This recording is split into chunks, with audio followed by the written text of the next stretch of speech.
The village lay tucked away between rolling fields and quiet streams, the kind of place where life moved slowly and everyone knew the sound of everyone else's footsteps. Houses were built of clay and straw, with thatched roofs that rustled in the wind. Children ran barefoot along dusty paths, carrying laughter that echoed from one end of the settlement to the other.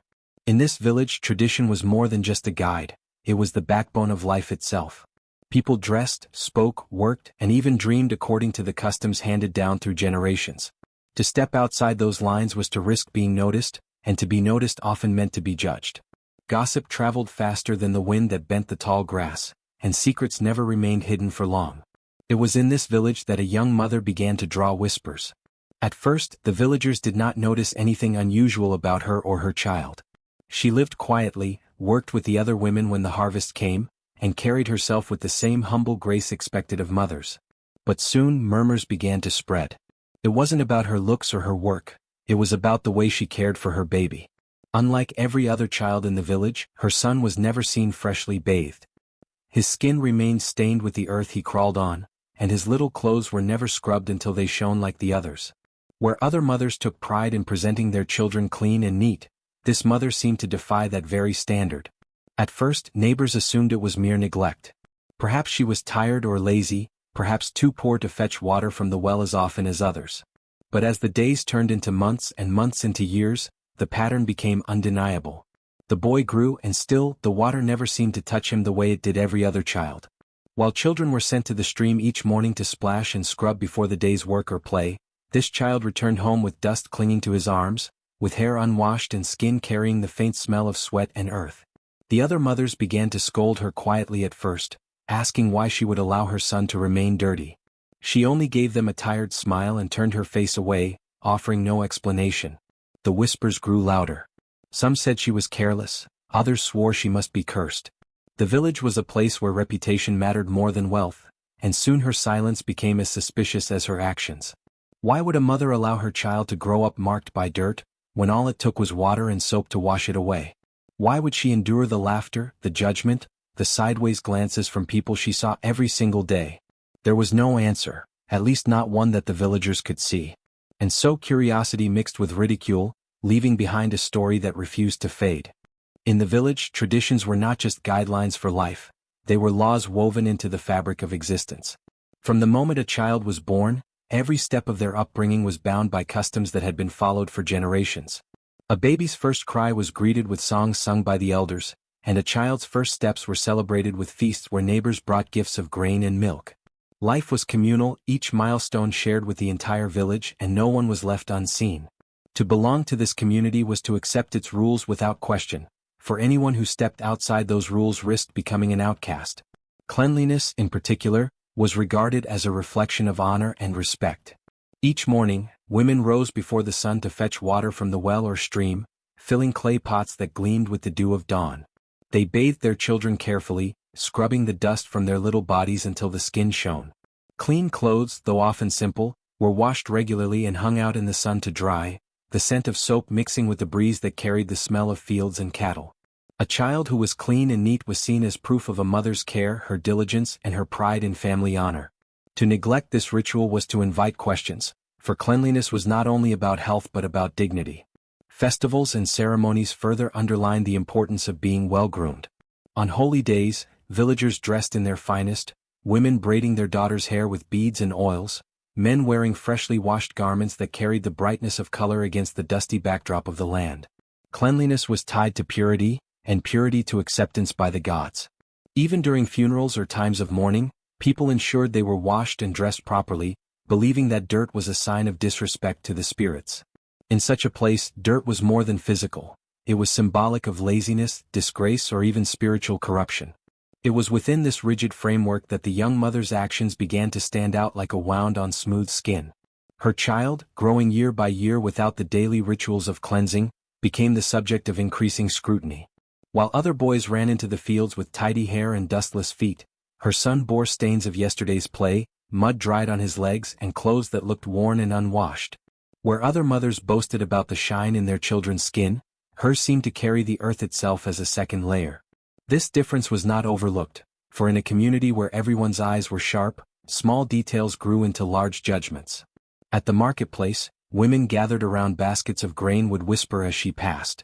They wondered aloud why she refused to keep her boy neat, speculating that she must lack the pride of a true mother. Men shaking hands after prayers would murmur that perhaps the gods had cursed her, for no woman in her right mind would so carelessly defy custom. Even children joined the chorus, calling her son names that tied dirt to shame. Slowly, she and her boy became symbols of what was unacceptable, reminders of how fragile one's place in the village could be when tradition was ignored. Her silence only deepened the conflict. Had she explained herself, perhaps the villagers might have listened, though likely not with open minds. But her refusal to answer left a void, and in that void, imaginations ran wild. People thought her stubborn, foolish, or dangerous. In their eyes, she was not simply neglecting cleanliness, she was challenging the very order that bound the community together. And in a place where honor and conformity meant survival, her quiet defiance was seen as nothing short of rebellion.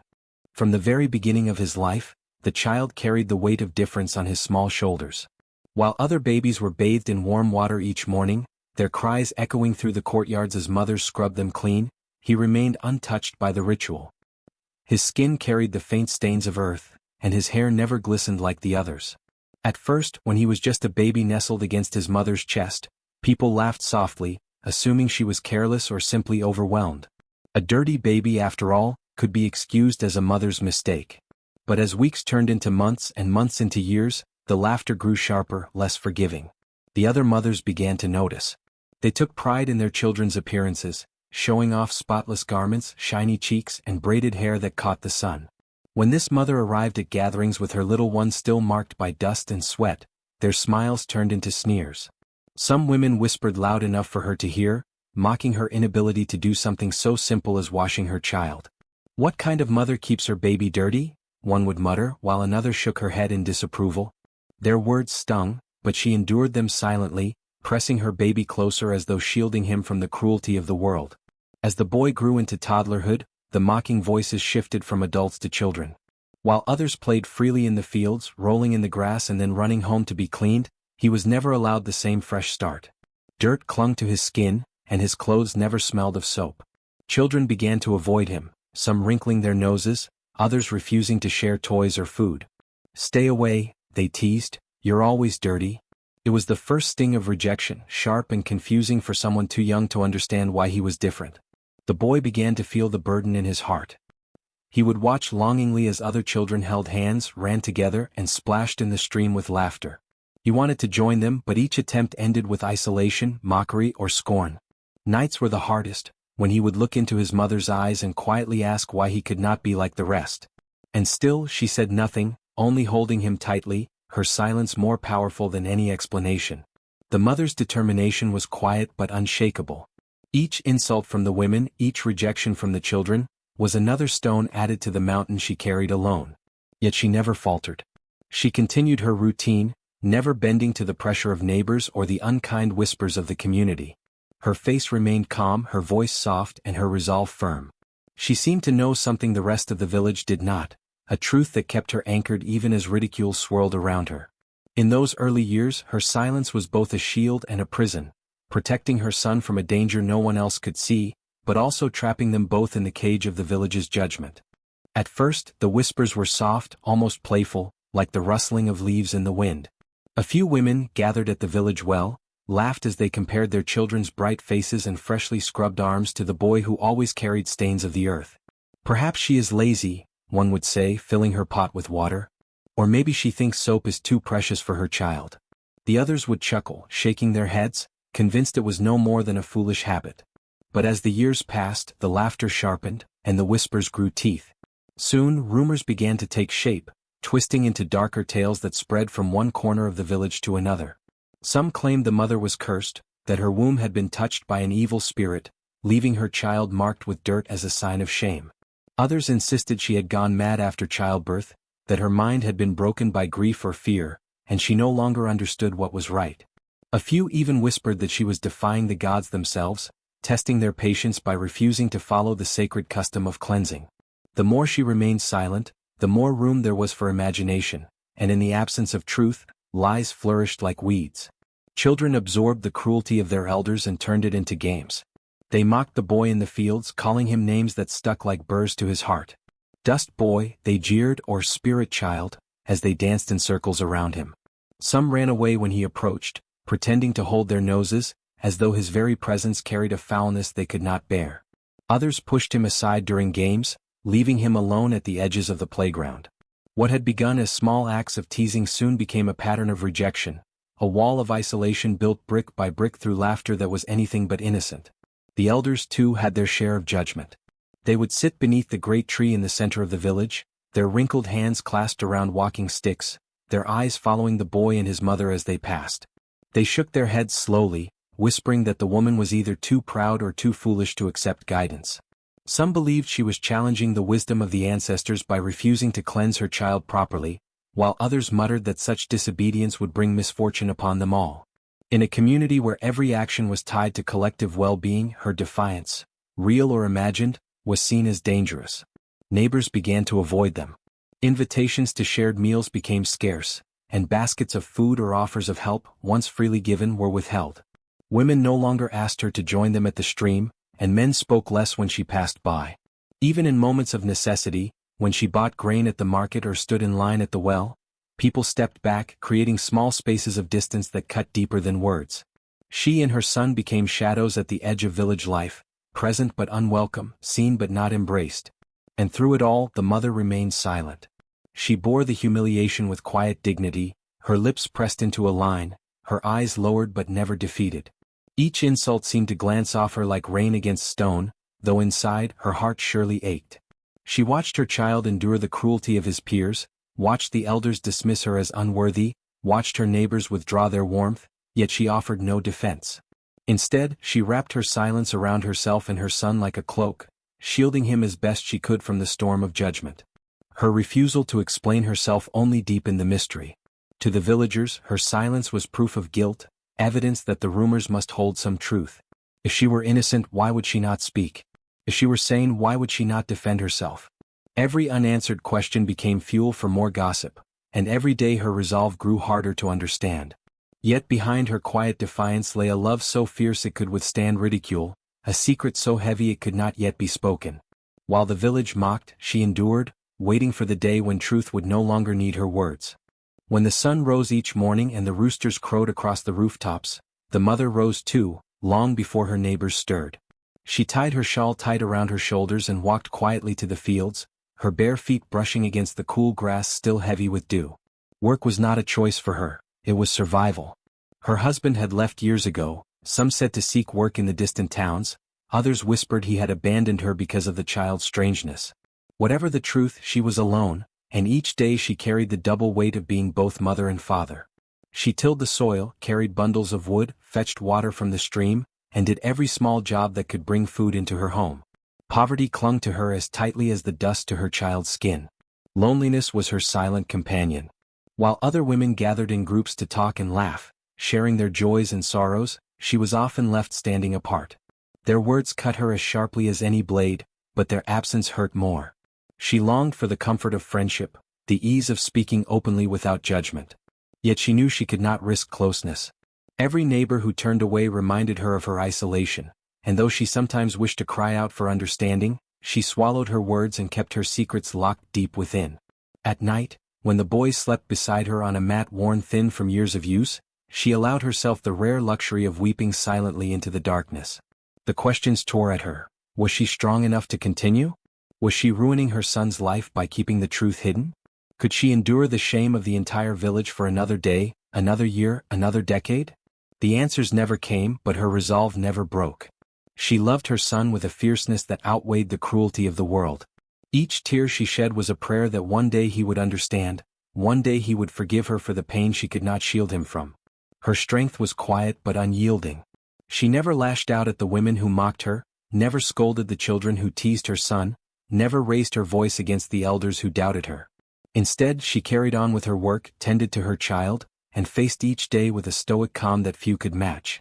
Beneath her silence, however, lived a storm of emotions: anger at the unfairness of life, sorrow for her son's loneliness, and fear that one day her secret would be exposed before she was ready. There were moments when she nearly broke, when the weight of judgment pressed so heavily upon her that she wanted nothing more than to run from the village and vanish into the wilderness. Yet each time she looked at her son's sleeping face, his small body curled against hers, she found the strength to remain. His life was her mission, his protection her only purpose. If the world misunderstood her, so be it. If they called her mad, cursed, or unfit, she would endure it all as long as it meant he was safe. And though she never spoke of it, there were small signs, subtle hints, that her actions had meaning beyond stubbornness or neglect. She watched her child carefully after every small scrape, every cough, every fever. She seemed to know more than she revealed, guarding him as though water itself were an enemy. In the quiet of her eyes, there was knowledge unspoken, a fear she never named. The villagers could not see it, blinded by their judgments, but the truth of her choice lived in every cautious glance, every moment of tenderness, every silent sacrifice. She was not careless, nor mad. She was a mother protecting something no one else could understand. School was meant to be a place of learning, a chance for children to discover the world beyond their small village paths, yet for him it became another battlefield. The first day he walked into the classroom, his clothes a little rougher, his skin still marked by the familiar stains of earth, the other children turned to stare. Some covered their noses dramatically, others giggled, and a few whispered loudly enough for him to hear. Their laughter rang in his ears like bells of rejection. Each morning when he entered, he braced himself for the mocking voices that waited for him. The bullying came in many forms. Some boys refused to sit near him, pushing their benches away with exaggerated disgust. Girls teased him about his hair, his smell, the dirt under his nails. Teachers, though not cruel, often looked at him with pity or frustration, as if his mother's choices reflected poorly on him. He was scolded more quickly than others for small mistakes, judged more harshly for his appearance than for his efforts. The constant rejection could have broken a weaker child, but inside him something different began to grow. He learned to endure. Instead of answering the taunts, he worked silently at his lessons, his eyes fixed firmly on his slate or books. Each insult became fuel for a quiet determination that he carried like armor. Though his heart ached when he was left out of games or meals, he refused to give his tormentors the satisfaction of seeing him cry. And in those moments when the loneliness felt unbearable, he remembered the strength of his mother, the way she walked through the village with her head held high despite the gossip that swirled around her. From her, he inherited resilience, the ability to stand alone when no one else would stand beside him. At home, however, the mask slipped. In the safety of their small house, frustration sometimes spilled from his lips. "Why can't I be like the others?" he would demand, his young voice shaking with anger and confusion. "Why won't you just let me be clean? Why do you make me suffer this way?" The questions were daggers, but his mother never lashed back. Instead, she sat quietly, her eyes glistening with unspoken pain, her hands trembling slightly as she reached to comfort him. She had no words to give him, only her embrace, a silent promise that one day he would understand. Despite his confusion, his love for her never wavered. He saw the sacrifices she made, the way she worked until her hands blistered, the meals she often skipped so that he could eat. Even in his moments of anger, he knew she was his protector, the only one who stood by him when the entire village turned away. Their bond was tested by secrecy and silence, but it remained unbreakable. She was his anchor, and he was her reason to endure. Together they carried the burden of being different, walking side by side through a world that refused to understand them. It was inevitable that the whispers would one day grow too loud to remain just gossip. After years of ridicule, avoidance, and speculation, the villagers finally reached a breaking point. It began with murmurs at the market, where women shook their heads as the boy, now nearly grown, walked past with the same earth-stained skin and unwashed clothes that had long set him apart. "It's shameful," one muttered, her voice rising enough for others to hear. "How can she continue this nonsense? Does she not care for the honor of our village?" By the end of that day the complaints had swelled into a chorus, and the decision was made. The mother would be confronted, once and for all. The meeting was called beneath the great tree in the heart of the village, the same place where disputes were settled and judgments were given. Men gathered with stern faces, women folded their arms with indignation, and children hovered at the edges, eager to witness the drama. The boy stood beside his mother, his shoulders tense, his eyes flickering between fear and defiance. She, however, remained calm, her face unreadable as though she had been expecting this moment all along. An elder cleared his throat and spoke with the heavy authority of age. "Woman," he began, his voice echoing across the crowd, "for many years we have watched you raise your son in a manner that defies our ways. We have been patient. We have gossiped and we have judged, but now we demand answers. Why do you keep him dirty? Why do you shame our customs with this refusal to cleanse him like every other child? His words were followed by a murmur of agreement, the crowd shifting as others called out their frustrations. She brings dishonor to us all, one woman shouted. The gods will punish us for her stubbornness, another added. Look at the boy, what future can he have carrying such filth? Cried a man from the back. The noise swelled, accusations flying like arrows.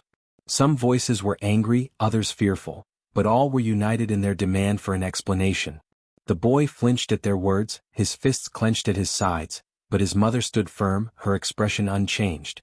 When the elder raised his hand for silence and asked again, "Why do you do this?" all eyes turned to her, waiting for her defense. For a long moment she said nothing. The silence stretched, heavy and unbearable.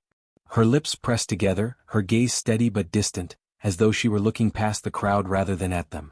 At last she spoke, not with excuses or explanations, but with words as simple as they were infuriating. "I do what I must," she said softly. The crowd erupted. Anger boiled over and the villagers shouted in disbelief. "Do what you must? That is no answer," one man roared. "You mock us with your silence," yelled another. The boy shifted uncomfortably, wanting to defend her yet powerless against the sea of voices. The elders exchanged uneasy glances, for they too had expected more, a confession, an apology, anything that might settle the unrest. But she gave them nothing. Her refusal only deepened the mystery, and with mystery came suspicion. Some muttered that she was bewitched, others claimed she was hiding a terrible sin. The more she held her silence, the more dangerous she seemed to them. Yet through all the shouting and accusations she did not waver. She stood like a stone in a raging river, unmoved by the current threatening to sweep her away. By the end of the confrontation, the villagers were no closer to understanding than before. If anything, their resentment had hardened, their curiosity sharpened into anger. They dispersed reluctantly, grumbling among themselves, vowing that the truth would one day come out. The boy walked home with his mother in silence, his heart pounding with shame and confusion. He longed for her to speak, to offer him the answers she had denied the others. But as always she remained quiet, carrying the weight of her secret alone. The truth did not come with thunder or shouts, it arrived quietly, as many truths often do, in the most unexpected of ways. For years the village had demanded answers, mocked the mother and ostracized her son, but she had carried her silence like armor. The breaking point came one fateful evening when the boy fell gravely ill. His body burned with fever, his skin blotched with angry patches that spread across his arms and chest. Neighbors who had long avoided her rushed to see what was happening, drawn by curiosity as much as concern. For the first time the mother allowed others into her home, her face pale but her resolve steady. A traveling doctor had been summoned, a man from the town beyond the hills, known for his knowledge of rare illnesses.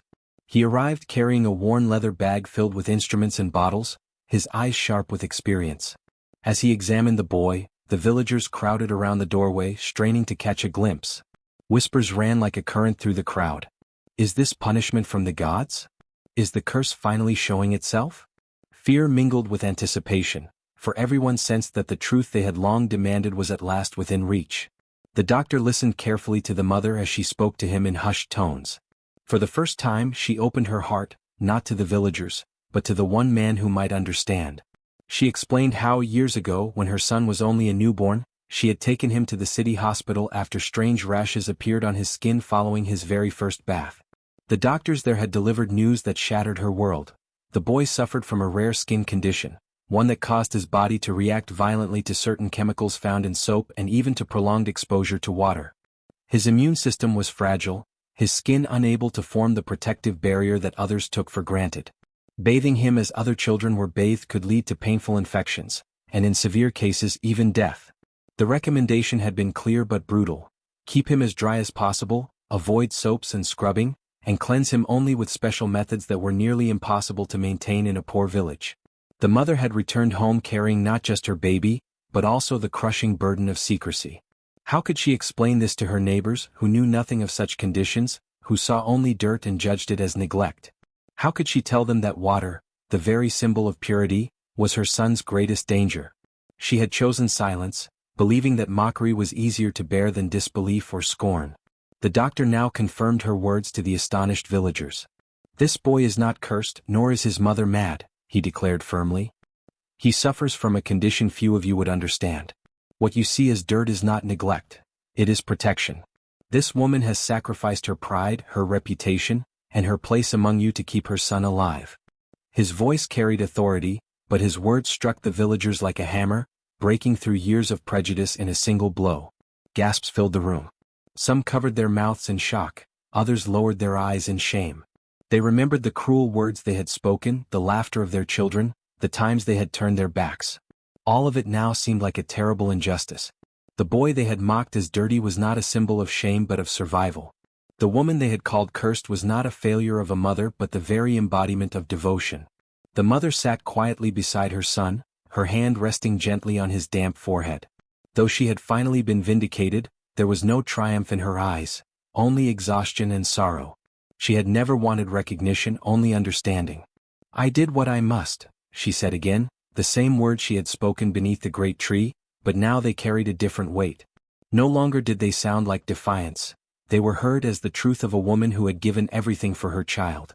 The villagers could not meet her gaze. Elders who had condemned her now bowed their heads, women who had mocked her wiped tears from their eyes, and children who had laughed at the boy stood quietly, ashamed. For years they had judged without knowing, and for years she had borne their cruelty in silence, all because she loved her son more than she loved her own place in society. The doctor gave instructions on how to manage the boy's condition, warning that it would never fully go away but could be controlled with careful care. The mother listened intently, her eyes sharp with the same determination that had carried her through the past 22 years. For her, nothing mattered more than her son's life, and no sacrifice was too great. When the doctor left, the village was changed. The truth had emerged at last, tearing away the veil of gossip and suspicion. Her so-called madness had been revealed as the deepest kind of sacrifice, a love so fierce it had endured ridicule, isolation, and endless pain. The villagers who once laughed now stood in silence, their hearts heavy with regret, for they had mocked not weakness but the purest form of strength. The revelation spread through the village like a storm. That night, no one slept soundly. Around firesides and in quiet homes, the same words were whispered again and again. She saved him. She kept him alive. The villagers replayed the years in their minds, the laughter, the insults, the way they had turned their backs when she passed. Each memory stung like a thorn and guilt weighed heavy on their hearts. By morning the change was visible. Those who once crossed the road to avoid her now stood waiting outside her house, unsure how to face her. Women who had mocked her dirty child brought baskets of food, not as charity but as apology. Elders who had condemned her sat silently, heads bowed, their pride shattered by the truth. Even children, once cruel in their innocence, shuffled nervously at the edge of the crowd, clutching small flowers plucked from the fields, too ashamed to step forward. When she finally emerged, carrying a basin of water for her son's needs, there was no trace of triumph in her demeanor. Her shoulders remained stooped from years of labor, her face marked by the deep lines of sacrifice. She looked at them not with anger, but with the weary calm of someone who had long accepted her role as an outcast. The silence that met her was heavy, broken only by the hesitant words of an elder. "We were wrong," he said quietly, his voice cracking. "We did not see your strength. We judged what we did not understand." Others stepped forward with murmurs of regret. Apologies poured out, awkward and stumbling but sincere. Some tried to offer her help, others begged for forgiveness, but she only nodded gently. She did not need their guilt to validate her years of suffering. Her son's survival had always been her only reward. Still, the shift in the air was undeniable. For the first time in decades, she was no longer a figure of ridicule. She was a symbol of devotion, a mother whose love had transcended the cruelty of her community. The boy, now older and stronger, stood beside her, his eyes filled with pride. For so long he had carried the weight of shame, but now he saw the truth reflected in the villagers' faces. His mother had been his shield, his warrior. Where others saw dirt, she had seen life. Where others judged, she had protected. In the days that followed, the community began to change. Gossip was replaced by reflection, cruelty by compassion. The story of the dirty boy, transformed into a lesson told to children, about patience, about love, about never judging what cannot be understood. The village that once laughed at a mother's sacrifice now held her in quiet reverence. And though she asked for nothing in return, the villagers finally gave her what she had been denied all along: respect. He was no longer the timid boy who walked into classrooms with bowed head and endured cruel whispers. The years of hardship, though heavy, had carved something remarkable within him. What once felt like shame had been reforged into strength. He stood taller now, his gaze steady, his voice carrying the quiet weight of someone who had learned endurance not from ease, but from struggle. The scars of ridicule remained, yet instead of weakening him, they gave him wisdom. He understood pain, but he also understood patience. He knew what it meant to walk alone, and so he could stand strong among others without bending to their judgment. The resilience he carried was not the kind taught in schools or through books. It was born from surviving laughter, whispers, and loneliness, day after day without breaking. At the heart of this transformation was his mother. For years he had questioned her choices, doubted her silence, even resented the burden of being different. But now, with the truth revealed, all of those feelings dissolved into deep, unshakable love. He saw her not just as his caretaker, but as a warrior who had shielded him with her dignity and sacrifice. Their bond became unbreakable, woven from years of shared pain and silent devotion. Where once the villagers had mocked, now they listened. He spoke with a calm authority, reminding them not of their cruelty, but of the lesson hidden within it, that love is not always visible, and sacrifice often wears the disguise of strangeness. His story and his mother's became a quiet inspiration. Together they proved that dignity can survive mockery, that strength can rise from rejection, and that love, unyielding, patient, and selfless, can overcome even the harshest of trials. In the months that followed the revelation, the village was no longer the same. Where gossip once filled the air like buzzing flies, there was now a thoughtful quiet. People began to weigh their words before speaking, for they had seen firsthand how easily judgment could wound, and how wrong it could be. The story of the mother who kept her son unbathed for 22 years spread beyond the narrow dirt paths and clay huts, carried to nearby towns and villages. But here, where it had all unfolded, the change was most profound. Mothers, in particular, began to reflect differently. They had once been the harshest critics, mocking her while clinging to their own sense of respectability. Now they looked at their children with new eyes. They realized that each child's needs were different, that love sometimes demanded paths that looked strange to others. Compassion replaced mockery. When one child in the village developed a limp, instead of laughing, neighbors offered support. When another mother struggled to feed her baby, women gathered to share food instead of whispering behind her back. The silent sacrifice of one woman had reshaped how they understood motherhood itself. The elders too changed. Once they had been quick to judge, equating dirt with shame and difference with dishonor. Now they acknowledged that wisdom was not always theirs to hold, that sometimes it lived in the quiet strength of those they had dismissed. At village gatherings, they began to tell her story as a warning against arrogance. "Do not laugh at what you do not understand," one elder would say. "For what looks like weakness may be the greatest strength of all." The mother herself never asked for recognition, but it came to her nonetheless. The villagers, humbled by their years of cruelty, began to honor her in small ways. They greeted her with respect when she passed, they offered help without being asked, and they sought her counsel on matters of family and care. During festivals, when songs were sung of ancestors and heroes, her name was quietly included, not as a saint, but as a symbol of love and endurance. She had become a living legend, her silence transformed into a voice that spoke through the actions of others. As time passed, the tale solidified into something greater than memory. Parents told their children, and children told theirs in turn. The details shifted with retelling, as all stories do. Some spoke of a curse, others of divine guidance, but the heart of the story never changed. A mother who bore ridicule to protect her child, and a village that learned humility through her example. It became a lesson etched into the collective soul of the community, a reminder that compassion must always walk ahead of judgment. And so her legacy endured. Long after her son had grown and long after she had gone, her story remained. Not as a tale of dirt or madness, but as a testament to love's quiet power. In that small village, where traditions once ruled with iron certainty, people learned to pause, to question, and above all, to respect the unseen battles that others might be fighting. What began as whispers of mockery became, in the end, a song of reverence, a legend carried across generations, teaching that true honor often hides behind sacrifice. The story of the mother who never bathed her son for 22 years is not just about hardship. It is about love that defied ridicule, love that stood unshaken even when the whole world turned against it. In the beginning, the village saw only dirt, only difference, only shame. They laughed, they gossiped, they rejected her and her child. Yet beneath their scorn, she carried a truth so heavy it could have broken her spirit. Instead, it became her strength. True love does not shout to be recognized, nor does it demand validation from others. It often hides in silence, in sacrifices no one sees, in choices that appear strange to those who do not understand. This mother's love was exactly that, misunderstood, ridiculed, but unwavering. Every time she turned away from the taunts, every time she held her head high as others sneered, she was choosing her son's life over her own dignity. That is a kind of love few can comprehend until they witness it. Now years later, the same village that once laughed speaks of her with reverence. Around fires and under the great tree, her name is remembered not with mockery but with tears.